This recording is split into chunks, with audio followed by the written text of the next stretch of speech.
4 points from 3 games, 1 win, 1 draw and 1 loss. Spurs are 3 points worse off than they were at this stage last season, but if you look beyond the points tally, things look positive for Tottenham in Ange Postecoglou's second season. There is a growing sense of disgruntlement towards Ange Postecoglou's style of play and whether it will bring Spurs success among some corners of the Spurs fanbase, but I think there's a strong case to suggest that Spurs are better than last season. Before we get into that, make sure to like the video and subscribe to the channel for more Tottenham content. I think it's quite clear that in the first 3 games, we know what Tottenham's strengths are and we know where the weaknesses lie. We know what we need to improve, and the encouraging thing for me is a lot of those things are fixable. Let's start off with our pressing. Spurs are currently the best pressing team in the Premier League, averaging just under 4 passes per defensive action so far in the first 3 games of the Premier League season. This has led to Spurs making the second highest amount of high turnovers in the Premier League so far this season. Spurs have been excellent at winning the ball back in the opponent's defensive third, but what we haven't been excellent at is converting the chances created by those opportunities.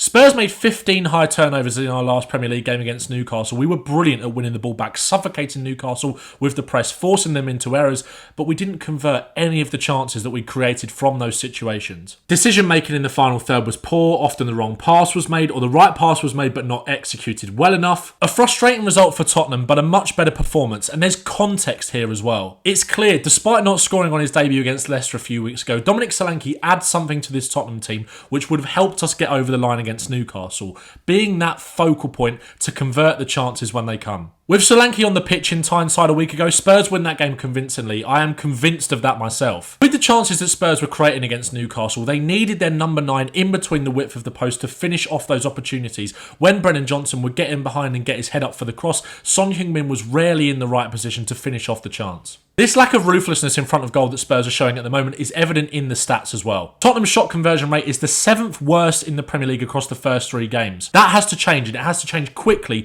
but I believe it will do with the return of Dominic Solanke. I don't think the quality of Tottenham's chance creation is where it needs to be right now, and I think that was evident against Newcastle as well. That is something to improve on. And only around 8.5% of Tottenham's attacking sequences are ending in a shot, which suggests we aren't creating the quality of chances required, especially when you compare us to Liverpool, who are way out in front in terms of shot conversion in the Premier League across the first 3 games. But just look at that Liverpool front 3 that dismantled Manchester United at Old Trafford last weekend. So much experience, so much quality in there. And then you compare that to Tottenham's a makeshift striker situation with Dejan Kulusevski playing through the middle, Wilson Odobert, a young prospect player on that right-hand side, and of course Sonny on the left. But you compare that to Diaz, Jota and Salah, that is a well-oiled, world-class front 3, and Spurs will get there. Liverpool's front 3 is mature, it's oven-baked, it's ready to go. Maybe Spurs did need another ready-now attacking signing to play out wide this summer.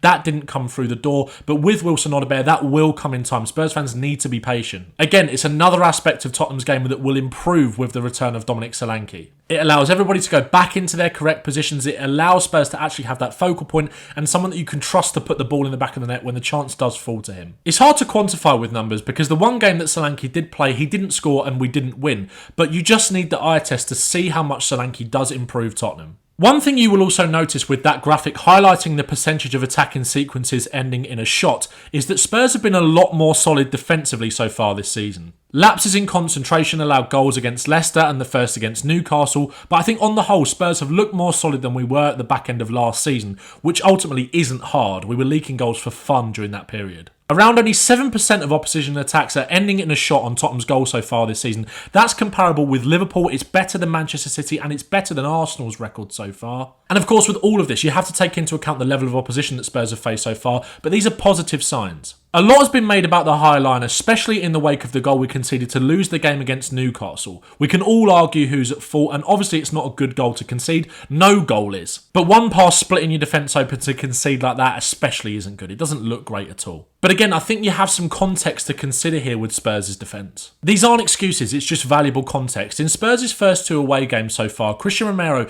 has looked a shadow of the defender that we know he can be. He's still been great on the ball. I thought he was excellent against Everton in that game, got that goal from the corner. But against Newcastle and against Leicester, defensively, he's been caught a few times and it's cost Tottenham. Despite being the highest rated defender in the Premier League so far according to Who Scored, Christian Romero hasn't been as convincing. We can all see that. He lost Vardy for the Leicester goal and stepped up for the second goal at Newcastle, but I think this is a result of the sheer amount of football that he's played. I saw a stat that Christian Romero has travelled more kilometres over the last year out of any player in Europe going to play for Argentina. Obviously had a long summer with the Copa America as well, which resulted in him not having a pre-season at Tottenham and coming straight back in for the second half of that game against Bayern and then coming in against Leicester to start. Destiny Udogie hasn't looked like himself so far either, but again he's coming back from an injury with no pre-season.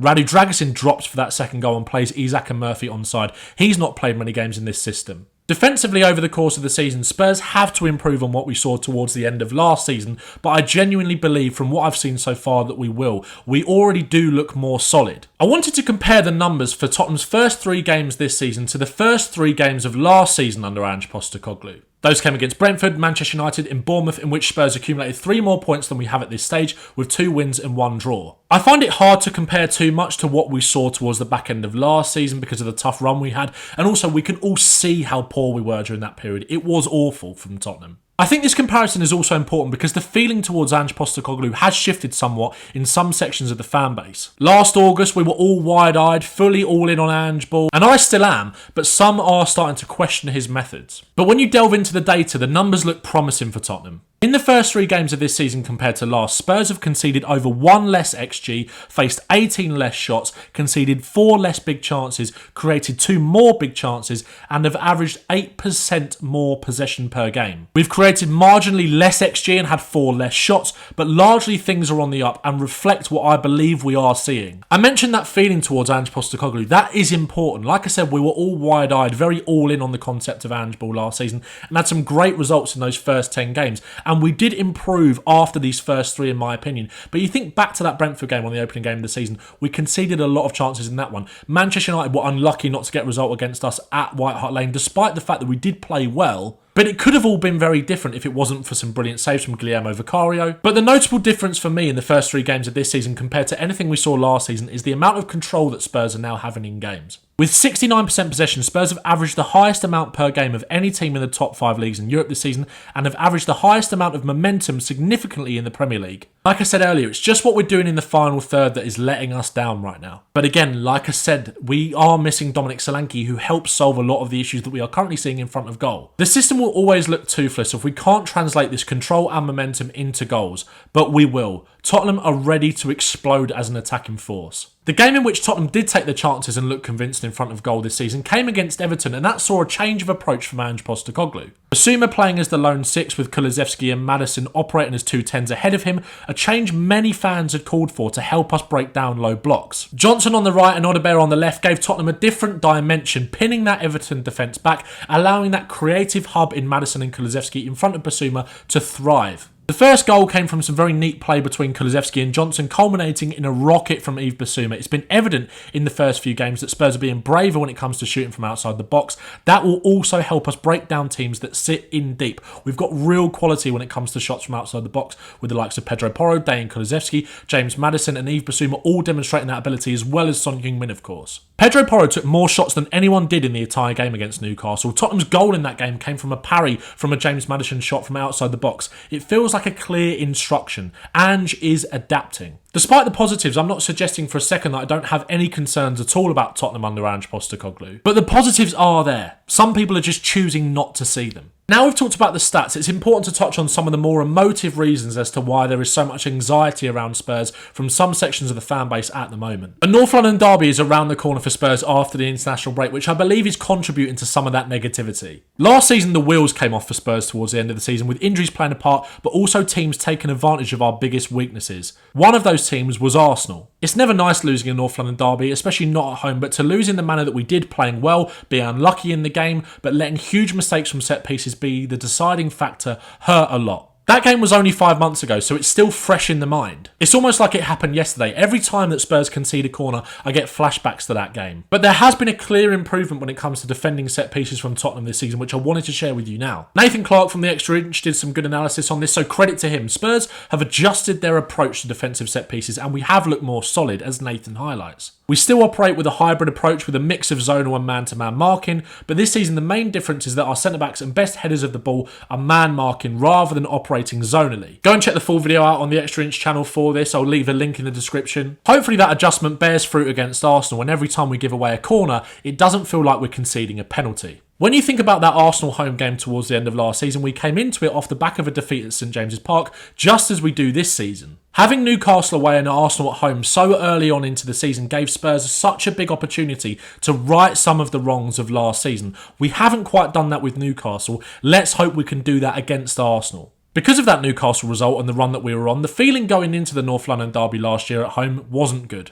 This year, although it brings that usual sense of anxiety going into it, Spurs fans should feel more positive in my opinion. Dominic Solanke and Mickey van der Ven are set to return. Declan Rice is suspended. Calafiori potentially injured as well. Spurs have a chance here to make an early season statement. We've been playing well, but we haven't been getting the rewards that our play necessarily deserves. The goals will come, and I hope they come against Arsenal. I also think a large part of why there is this sense of impatience going towards Ange Postecoglou from some sections of the fan base comes down to the fact that Arsenal were doing really well. It's never nice seeing your neighbours do so well, especially after finishing above them for so long. Just ask Manchester United. But we can learn a lot from Arsenal. This is a process, a journey that Arsenal are on and have done a lot of hard work to get to in terms of overhauling a squad and buying into a manager's project. I wish I could find 3 other words to say here, but sometimes you just have to trust the process. That said, I don't think the fan base is anywhere near as divided as is being made out from certain sections when it comes to Ange Postecoglou and the playing style, but I think a lot of the real frustration comes towards Daniel Levy and ENIC, and I think that frustration is clearly currently being misguided towards the manager and the players in my opinion. A decent portion of the fan base will tell you Ange Postecoglou wasn't sufficiently backed in the summer, which you could certainly make a case for despite the fact that Ange said himself that he was. But again, I come back to Arsenal. Backing a manager isn't just about spending a load of money, it's about buying into their vision for the club. And sometimes when doing that, it takes a while to see the true benefits. We've seen a lot more benefits at Spurs in the first year than what Mikel Arteta did at Arsenal in those first few. They finished 8th and 8th in their first 2 seasons and then 5th before these 2 consecutive title charges. Also, let's not pretend like Spurs haven't spent any money at all. We've invested significantly so far to back Ange Postecoglou, spending £125 million, £83 million net this summer to get him the striker he wanted, as well as young talent for the future that will help improve the squad now. Daniel Levy will never totally win over the fan base, and I understand the frustration towards him, but I'm not sure I'm buying the argument that Ange Postecoglou hasn't been backed since he's been at Tottenham. And with that backing, I truly believe that we are moving in the right direction. It's going to be a difficult run for Spurs after the international break, with 8 games in quick succession between September and October with the return of the Europa League. It's going to be tough, it's going to be intense. But this manager and this group of players needs your backing. It doesn't need this division right now. We've got a huge game on Sunday. Let's get behind the team, let's get behind the manager and give them the best chance of winning this football match against Arsenal. It's a small sample size, but after 3 games, I truly believe you can see an improvement in Tottenham from last season. More control, more possession, better pressing and better set-piece defending. Let's just put the ball in the back of the net. I hope you enjoyed the video. Make sure to like it for me and subscribe to the channel for more Tottenham content. Up the Spurs.